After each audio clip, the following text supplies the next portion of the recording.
So let's start the class of the day, and these are the prelims classes for Indian Partnership Act, and we will cover with this as dissolution of the firm. The first chapter for today is what? Dissolution of the firm. And यहाँ से prelims में question कहाँ से आते हैं? Please go to the board. This is section 39. Section 39 इसकी heading से question आएगा. You will find a question from the heading itself. This is dissolution of the firm and it is not the dissolution of the partnership. Mind it, there is a difference between dissolution of the firm and dissolution of the partnership. It is not partnership. Firm का ये शब्द है यहाँ पर firm, ध्यान रखना, this is not partnership. और यहीं से कंफ्यूज करेंगे एग्जामिनर आपको कि section 39 deals with what? Section 39 deals with what? Dissolution of firm, dissolution of the partnership, dissolution of both. तो अगर आप लोगों ने बहुत एक्यूरेट तरीके से नहीं देख रखा है इसको, तो यहां पर आपसे गड़बड़ हो सकती है. तो please be careful about the words. This is what? Dissolution of the firm. Now come to the meaning of this. Which section deals with the dissolution of the firm? This is section 39. And next question will come from the meaning कि what do you mean by the dissolution of the firm? Dissolution of the firm का meaning क्या है? यहाँ से question आएगा और यहाँ के इसके meaning मतलब इसके कंटेंट से क्वेश्चन बनता है. देखिए क्या है? Dissolution of the partnership. When there is a dissolution of the partnership between all the partners. So when the partnership is dissolved between all the partners, it is called dissolution. तो ध्यान रखना, इस all word को catch कर लीजिए. इसका मतलब क्या है? सपोज कीजिए there is a partnership A B C ही मान लेते हैं. Now only C goes. Suppose कीजिए कि केवल C becomes the outgoing partner. He ceases to be a partner anyhow. He may take voluntary retirement. He may be retiring partner. He may be expelled. He may be declared to be adjudicated to be insolvent. He may die. So these are the ways for that. These are the modes of ceasing to be a partner. किसी भी तरीके से now he is no more partner. तो यहाँ पे देखो C के जाने से क्या टूटा? A, B और C की जो पार्टनरशिप थी, इनकी पार्टनरशिप डिसॉल्व हुई है, लेकिन फर्म डिसॉल्व नहीं हुई है. Firm is still there because these are the continuing partners. A and B they can continue the partnership business. Therefore this is difference. तो अगर ओनली सी जाता है या बी, इनमें से कोई एक भी जाता है, तो हम कहेंगे this is the dissolution of partnership, not the firm, क्योंकि वहां पर कंटिन्यूइंग पार्टनर्स हैं. लेकिन अगर ये सब डिसॉल्व हो जाए, इन सब ए और बी और सी के बीच की सबकी पार्टनरशिप खत्म हो जाए, it means what? None of them is partner to other. इनमें से कोई भी एक व्यक्ति दूसरे का पार्टनर नहीं है, तो कहेंगे this is dissolution of partnership between all the partners. सभी के सभी पार्टनर्स के बीच में डिसॉल्व हो चुकी है, और इसी को बोलते हैं डिसोल्यूशन ऑफ द फर्म. आपको क्वेश्चन में, आपके एग्जाम में यहीं से क्वेश्चन आएगा कि what do you mean by the dissolution of the firm. तो दिस इज व्हाट, इतना सफिशिएंट है इसमें. Now come to the second section 40 dissolution of this, dissolution by agreement, dissolution of the firm by agreement. और मैं यहीं से आपको बता दूं कि एक आपका आएगा डिसोल्यूशन बाय एग्रीमेंट, नंबर 2 आपका आएगा कंपल्सरी डिसोल्यूशन,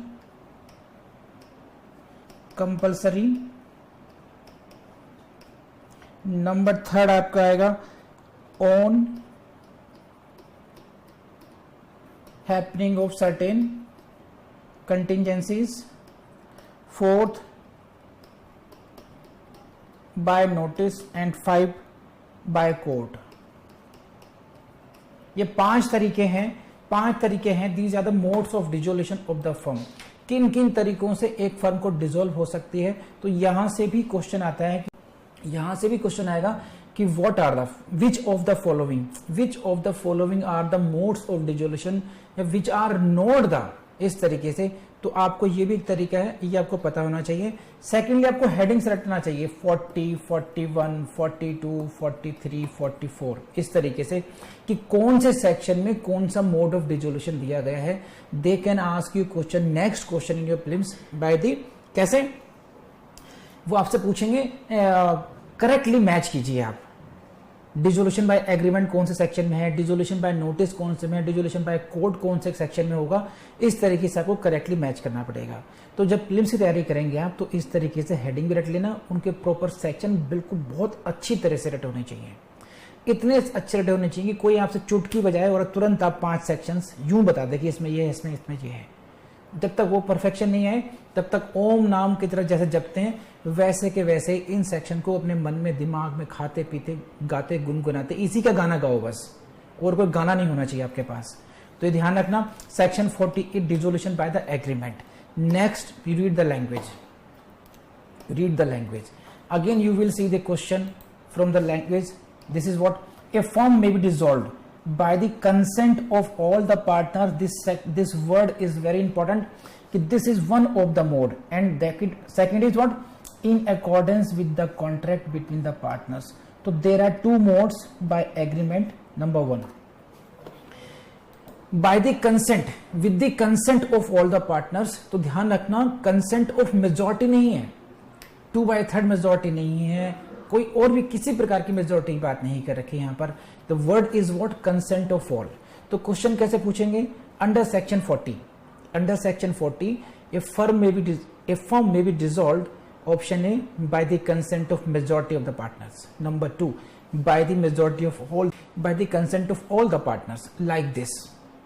तो आपको बहुत एक्यूरेटली आपको इसकी डेफिनेशन, इसकी लैंग्वेज पर कमांड होनी चाहिए कि what words exactly have been used in section 40। This is what consent of all the partners. And secondly, suppose they had already contract, in that case, तो in that case they can choose that in accordance with the contract. इसका मतलब क्या हुआ कि now here they can see कि now we can dissolve the partnership if we have majority of us decides to dissolve it. तो यहां पर majority हो सकता है, जहां कंसेंट की बात आएगी वहां पर कंसेंट ऑफ ऑल होगा। और अगर कॉन्ट्रैक्ट में कोई स्पेशल प्रोविजन दे रखा है कि कंसेंट ऑफ ऑल का रूल फॉलो नहीं करेंगे, we will follow the rule as per the contract, तो वो आपके पास चॉइस है। इसमें आप कह सकते हैं कि by notice to all, whatever आप जो भी कॉन्ट्रैक्ट में डिसाइड करेंगे उसका डिसोल्यूशन का मोड आपके इसमें एक्सेप्ट कर सकते हैं। तो ध्यान रखना section 40 it was what, this was what dissolution by agreement, and within this language consent by all and or the contract, ये 2 डिटरमिनिंग फैक्टर होंगे कि कैसे कैसे आप डिसॉल्व कर सकते हैं। तो डोंट यहां पर जो मैंने बताया कंसेंट ऑफ ऑल, इसको हाईलाइट कर लीजिए और कॉन्ट्रैक्ट को हाईलाइट कर लीजिए, यहां से आपको बहुत मदद मिलेगी। लेकिन प्लीज रिक्वेस्ट है आप लोगों से, ऑप्शंस को बहुत ढंग से पढ़ना। एग्जामिनर के पास बहुत ज्यादा चॉइस नहीं है, एग्जामिनर को इन्हीं सेक्शन से क्वेश्चंस बनाने हैं, तो उनके पास ऑल कंसेंट भी वो जानता है, सब समझ चुके हैं, तो लैंग्वेज में ही वो घुमाएंगे फिराएंगे आपको, consent of all, consent of majority. एक ऑप्शन ये भी हो सकता है, देखो इस तरीके से, this is what, you please see the कैसे कैसे बन सकते हैं। Number 1 A option, consent of majority. आप खुश हो गए, ये तो नहीं होगा, सर ने बताया था। कंसेंट ऑफ ऑल, आप बहुत खुश हो गए, टिक मार दिया यहीं पर ही, समझे, कंसेंट ऑफ ऑल हो गया, यहीं से आपने बहुत खुश होकर आ गए और हमें सी पढ़ा ही नहीं। Please read all the options very carefully. Suppose in C उन्होंने क्या कहा, कई बार ऐसा होता है, कंसेंट ऑफ ऑल और as per contract between them, D none. So in this case C option will be the best. तो प्रीलिम्स में एक रूल है जो आप कई बार कंफ्यूज हो जाते हैं कि you have to choose the best out of 4। आपके पास ये चॉइस नहीं होती कि नोटा वाली की कोई भी सही नहीं है, इनमें से कोई ना कोई जो सबसे ज्यादा सही है। 4 बच्चे बिगड़ैल हैं, समझे, कोई जुआरी है, कोई शराबी है, कोई किसी में कोई ड्रग एडिक्ट्स है, कोई है ना। लेकिन ड्रग एडिक्ट्स में भी एक ऐसा है जो केवल हफ्ते भर में ड्रग लेता है, सब में ऐब है, तो आप उसको चुनोगे भाई इन 4 में से कम जो कम से कम में ड्रग से काम चलाता है वही अच्छा है। तो ऐसे ही कई बार आपको ऐसा लगेगा कि सारे ऑप्शंस गलत हैं, तो आप उसमें से चुनना कि जो बेस्ट है, जो कम गलत है, सबसे कम गलत है, उसको चुनेंगे आप। अब यहाँ पे जैसे बी भी सही है, सी भी सही है, कंसेंट ऑफ ऑल से भी हो सकती है, यस, लेकिन इसमें कंसेंट ऑफ ऑल भी इंक्लूडेड है सी में, और कॉन्ट्रैक्ट वाला ऑप्शन भी इंक्लूडेड है। इसलिए इस तरीके के उसमें आप बहुत जल्दबाजी में आकर के टिक नहीं करेंगे। बी को और सी को, सभी को ऑप्शंस को बहुत ढंग से पढ़ करके और टिक करके गलत करके चूज करेंगे कि बेस्ट क्या है इसमें। आई होप कि ये बात समझ में आई होगी आप लोगों को। Come on respond. ठीक, this was section 40 and now come to 41। This is 41 compulsory dissolution, very important for you. which section deals with the compulsory dissolution? Which section deals with the compulsory dissolution of the firm? This is section 41, heading से question आएगा। and next is what? ये पहला था आपका by the adjudication of all the partners as insolvent, now by the amendment of 2000, I think I give you the amendment number now. This is amendment in 2016. तो basically now it has been deleted, omitted, ठीक, by this amendment, तो this is no more in your books। and now come to this, यहाँ से आएगा B, by the happening of any event which makes it unlawful for the business to be carried on or the partners to carry it on in the partnership। so there are compulsory dissolution में, तो this compulsory जो dissolution होगा, जो compulsory dissolution होगा, that is based on happening of event. ध्यान रखना, it means what, it is not dependent upon your will, आपकी इच्छा पर निर्भर नहीं है। एक इवेंट होगा और उस इवेंट का क्या होगा, उसका रिजल्ट ये होगा कि उससे आपका बिजनेस कैरी ऑन करना, वो बिजनेस करना ही अपने आप में अनलॉफुल हो गया है। या जो पार्टनर्स थे, जो कॉम्बिनेशन था पार्टनर्स का, उनका as a partner carry on करना अब क्या हो गया, अब वो अनलॉफुल हो गया। जैसे बिजनेस में क्या होगा, जैसे सपोज कीजिए लिक्विड बिजनेस है, लिक्विड बिजनेस हुआ या लॉटरी बिजनेस हुआ, और भी कोई बिजनेस है। अब गवर्नमेंट ने कहा कि भाई आज के बाद में ये बिजनेस जो है, अब ये that is prohibited in the state. अब राज्य में ऐसा प्रकार का बिजनेस प्रतिबंधित होगा, अनलॉफुल होगा, और आपकी पार्टनरशिप फर्म बनी ही इसके लिए थी। सो आपके लिए वो बिजनेस कैरी ऑन करना क्या हो गया, अब अनलॉफुल हो गया। अब ऐसी स्थिति में it is what, compulsorily dissolved. ये आपकी फर्म जबरदस्ती डिसॉल्व हो गई। अब ये इसमें आपका कोई कंसेंट नहीं है, आपकी डिस्क्रेशन नहीं है to continue this, you are under compulsion to dissolve it, it stands dissolved, ये डिसॉल्व्ड मानी जाएगी। Are you getting this point? So this is the one of the mode of this, that on the happening of what? You please see on the board. It is happening of this event which makes what? Which makes business of the firm unlawful. Business of the firm ही अपने आप में unlawful हो गया है, और इसकी वजह से क्या होगा, compulsory dissolution of the firm। Business क्या हुआ, बिजनेस था आपका, बिजनेस बिकेम अनलॉफुल, एंड इसकी वजह से फर्म डिसॉल्व्ड। कहेंगे नहीं हम नहीं करते, आप कहें कंपल्सरी मतलब क्या है कि आपसे कोई पूछ नहीं रहा हो कौन, you are nobody in this case, you have no choice in this case, इसीलिए इसकी हेडिंग है compulsory dissolution. There is no will. अधिकतर जगह आपका कॉन्ट्रैक्ट है, आपकी कंसेंट है, but here there is no consent, this is compulsory. Second mode क्या है, ये तो बिजनेस हो गया। कई बार ये कॉम्बिनेशन हो सकता है कि आप वो business, that business is very much lawful, लेकिन वो जो पार्टनर्स हैं, it is unlawful for the partners to carry on. Partners नहीं कर सकते वो बिजनेस। वो for example there are two partners located in different countries, one is in China, B and other is in India. They are carrying on the business of liquor, उसी की बात मानते हैं। तो लिक्वर बिजनेस को import export होना है, liquor business is not prohibited, उसको सरकार ने कुछ नहीं कहा है, लेकिन बिकॉज इंडो चाइना वार हो गई तो अब now trade between two countries is prohibited now, वो ट्रेड को रोक दिया गया। Now they can't carry on the business as partners है, तो ये अपने आप में हम नहीं कर सकते, ये कॉम्बिनेशन ऑफ पार्टनर्स को अनलॉफुल हो गया है। तो ये पार्टनरशिप जो है ये कॉम्बिनेशन अनलॉफुल हुआ है, ध्यान रखना। तो दोनों में ही कंफ्यूज मत होना कि बिजनेस अनलॉफुल हो सकता है and in second option is what, partners का कॉम्बिनेशन अनलॉफुल हो सकता है उस इवेंट की वजह से।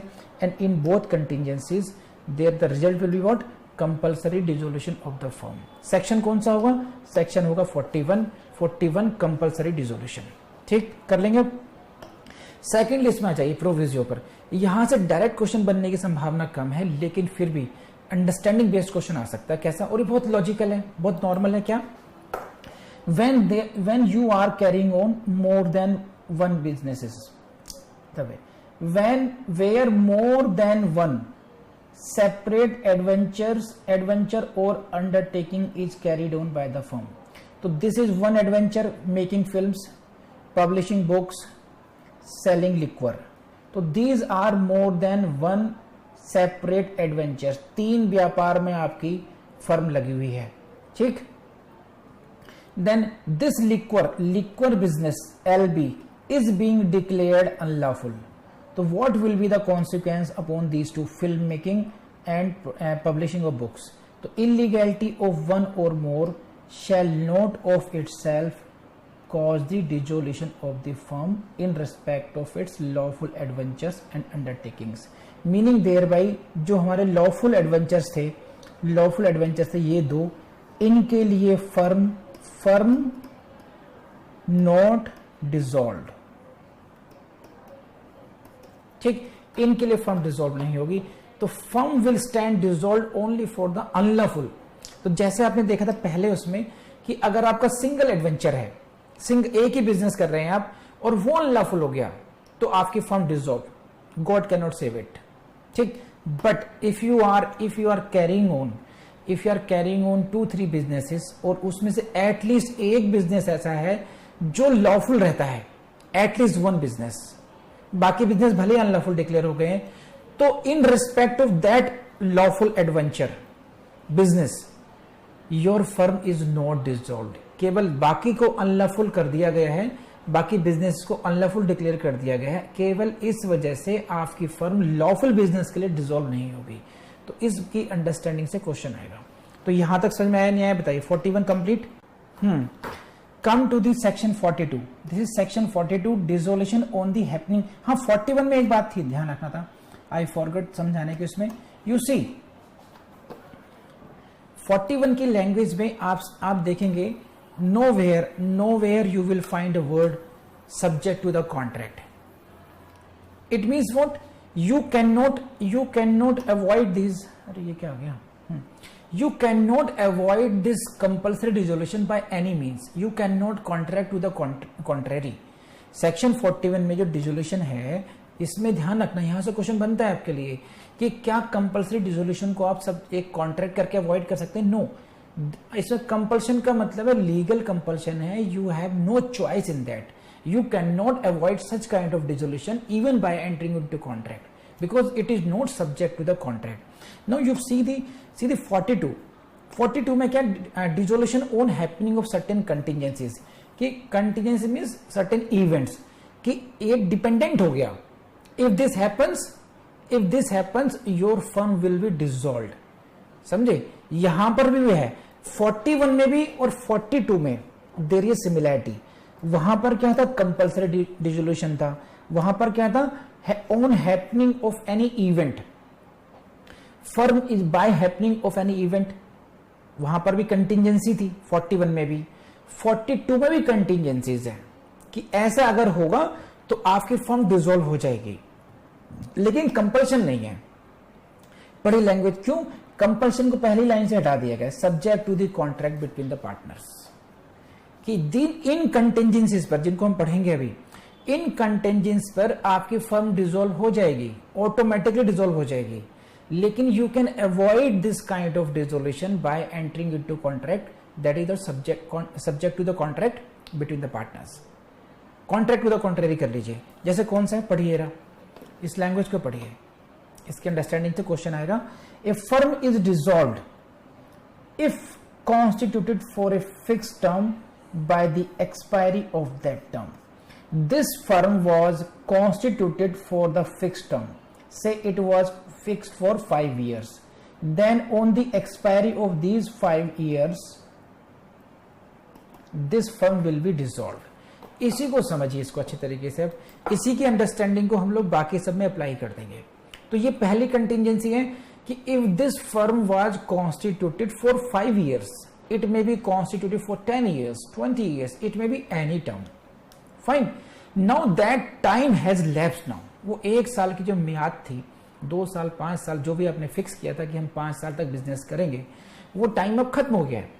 Now what to do in that case, your firm is dissolved, 5 साल खत्म हो गए। मान लीजिए शिवम, अर्शान और शाहीन, अक्षिता वगैरह सब पार्टनर थे ये, इन्होंने कहा कि हम लोग 1 month के लिए 30 डेज के लिए हम लोग बिजनेस करेंगे, यानी कि दिवाली का टाइम आ रहा है तो लेट्स डू ए बिजनेस, हम लोग we will sell the crackers, हम लोग पटाखे बेचेंगे, ठीक है, और 30 दिन का बिजनेस है। अब 30 डेज लैप्स हो गए, 31st डे पर अर्शान शिवम को फोन करता है, हाँ भैया दुकान पर रहता है। कौन सी दुकान, कैसी दुकान, कह रहे यार कैसी बात है, कह रहे हम लोग बिजनेस कर रहे हैं, we are partners. You forgot, 30 days gone, 30 दिन की यारी थी भाई, यारी खत्म, 30 दिन खत्म, दोस्ती खत्म। कह रहे ये क्या बात है, कह रहे ऐसी बात है बस। सो this is the expiry of that term, वो टर्म खत्म हो गई, वो 3 महीने का 5 महीने का जो भी टर्म फिक्स किया था वो खत्म हो गया। लेकिन ये कंपल्सरी रिजोल्यूशन इस सेंस में नहीं होगा कि अगर आप उसको अवॉइड करना चाहते हैं कि still we want to continue that the business even after the expiry of that term, you can agree to that, you can make a contract in that respect and that is what the subject to the contract. So you can say that even after the expiry of that term we will continue to business। तो in that case आपकी firm dissolve नहीं होगी। Compulsory dissolution में 41 में आपके पास subject to contract वाली choice नहीं थी, वहां पर कॉन्ट्रैक्ट करके अवॉइड नहीं कर सकते थे। 41 में और 42 में यही अंतर है बस ये। तो यहां पर क्या आया, फिक्स टर्म हुआ ये। सेकंड है ये, this is again if constituted to carry on one or more adventures or undertakings by the completion thereof, fine, this is completion thereof। तो यानी जिस बिजनेस को करना था, आपने फिल्म बनानी थी, फिल्म बनाई, धूम 2 धूम 3, बात खत्म हो गई, तो ये हुआ वो कंप्लीशन thereof। सेम लॉजिक है जो पहले समझा चुका हूं आपको मैं। And again death of the partner, death of the partner से भी फर्म डिसॉल्व हो जाएगी, लेकिन आप उसको अवॉइड कर सकते हैं वही कॉन्ट्रैक्ट करके, इस तरीके से। एंड थर्ड है by the adjudication of the partner as an insolvent. अगर कोई पार्टनर इंसॉल्वेंट हो गया है तो उसकी इंसॉल्वेंसी का इंपैक्ट क्या होगा। नंबर 1, खुद भी सीजीज टू पार्टनर, ये हम पढ़ चुके हैं 33 में, 33 में, हाँ 33 में नहीं 34 में insolvency, he ceases to partner, ठीक। लेकिन एक उसका सेकंड कॉन्सिक्वेंस ये भी है कि अगर एक पार्टनर को भी एडजुकेट कर दिया गया है तो your firm is dissolve, firm dissolve हो जाएगी। लेकिन अगेन वही subject to the contract, you can avoid this by entering into a contract. Got it. So this is what 42। कोई क्वेश्चन है यहां से?